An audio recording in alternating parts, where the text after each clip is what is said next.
creations of Allah. Call them aliens, call them UFOs, this is not besides the point. Has Allah created others besides us? Were they before us? Were they after us? Are they in other galaxies? Is besides the point. Are there other creations? Perhaps, yes. What are some of those verses? Well, let us begin with the first verse. Alhamdulillahi Rabbil Alameen. All praise be to Allah, the Lord of every single alam. What is an alam? An alam is a world, or an alam is an entire species unto itself. And Allah is the Lord of every single creation. So obviously, classical scholars understood alameen to imply man, animals, jinn, angels. But from the very beginning, Allah is saying, you're not alone. There are other creations I have. Another verse that is interpreted in this manner is that Allah says in the Quran, He has created the heavens and earth, وَبَثَّ فِيهِمَا مِن دَابَّةٍ, and He has scattered creatures throughout the heavens and the earth. The brother asks a very good question, and that is, what is our position about alternative life forms, i.e. aliens? Do Muslims believe in aliens or not? And the fact of the matter is that this isn't a funny question, it's a very serious question. But we don't call them aliens. Has Allah created other beings? Or are we the only creation of Allah? That is the question. And the response is, we will never know for sure in this world, and most likely in the next we won't care. But some scholars, including Ibn Taymiyyah, have opined that Allah Azza wa Jal has created other life forms. And that this goes back to the perfection of Allah being Al-Khallaq. Khallaq means the one who continues to create. So the notion that the only creation is us, and after we're gone there will be no other creation, it seems to suggest as if La hawla wa la quwwata illa billah, that Allah is not really creating perpetually, continuously. And Ibn Taymiyyah felt that this diminishes the majesty of Allah. That he felt that Allah subhanahu wa ta'ala has been constantly creating and will constantly continue to create to no end. And that what we know is only our world. That in our world Allah began in this manner and there's going to be Yawm al-Qiyamah. This is our portion. There are others as well, before us and after us. Are they simultaneous to us? Ibn Taymiyyah didn't talk about that. Ibn Taymiyyah is talking about the issue of Allah always creating. But there's no negation of the fact that other worlds could be simultaneous to us, or other creations could be simultaneous to us. And there are many evidences that might possibly suggest this. So please don't misquote me. Don't tweet Yasir Qadhi saying there's aliens. Please, careful. Keep my reputation and others.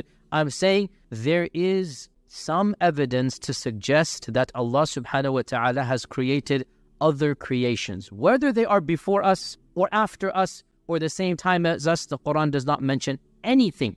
But the Quran might possibly suggest, is that clear? That there are other creations. It might possibly not suggest that either. What are some of the evidences? Number one, وَيَخْلُقُ مَا لَا تَعْلَمُونَ. He has created things you will never know, you don't know about. So you will never know, which means this is not something you can see. وَيَخْلُقُ مَا لَا تَعْلَمُونَ. He has created things you don't know about. And we continue to discover new species every day. That's not what Allah is talking about. Something else. Number two, that Allah says in the Quran that خَلَقَ السَّمَاوَاتِ وَالْأَرْضَ وَبَثَّ فِيهِمَا مِن دَابَّةٍ. Allah has created all of the heavens and the earth, and He has scattered throughout all of them creatures, not just on the earth. The samawats, and the samawat, as we talked about in Surah Yusuf and in the tafsir, the samawat is not just our heavens, it is beyond our heavens. And Allah says He has scattered creatures in all of them, and if He wants to, He can gather all of them up at once, or He can gather the two of them together. وَهُوَ عَلَى جَمْعِ مِذَا يَشَاءُ قَدِيرٌ.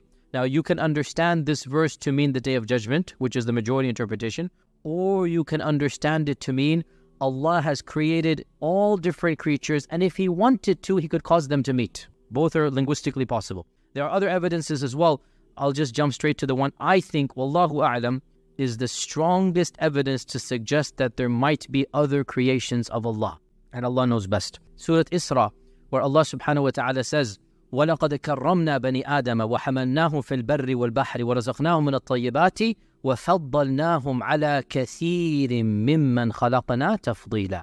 We have honored the children of Adam, and we have carried them in the land and in the seas, and our times we add in the airs, and we have given them many things, and we have preferred them, humans, over many other things that we have created, which means we have preferred some over them as well. Do you understand? وَفَضَّلْنَاهُمْ عَلَى كَثِيرٍ. We occupy a high rank according to this verse, but not the highest. You could interpret this. Again, you could. Although this is ihtimalat, right? Which means, now in the world that we inhabit, who is at the top of the pyramid? I mean, in the creation.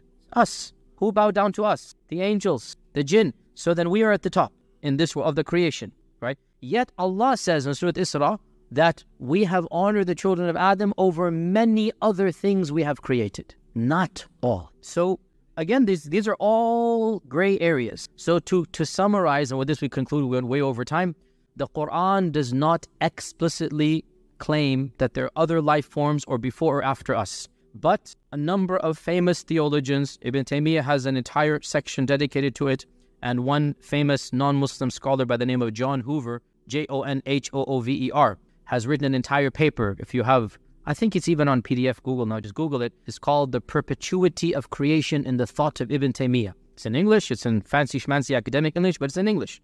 And you just Google it, by John Hoover, The Perpetuity of Creation in the Thought of Ibn Taymiyyah. It's an entire paper where he compiles what Ibn Taymiyyah said in his evidences in simple English, well, not simple English, but in English. And basically, this is the summary of it, that he says, it befits the majesty of Allah to have created and to continue to create, and we are but one of Allah's infinite creations.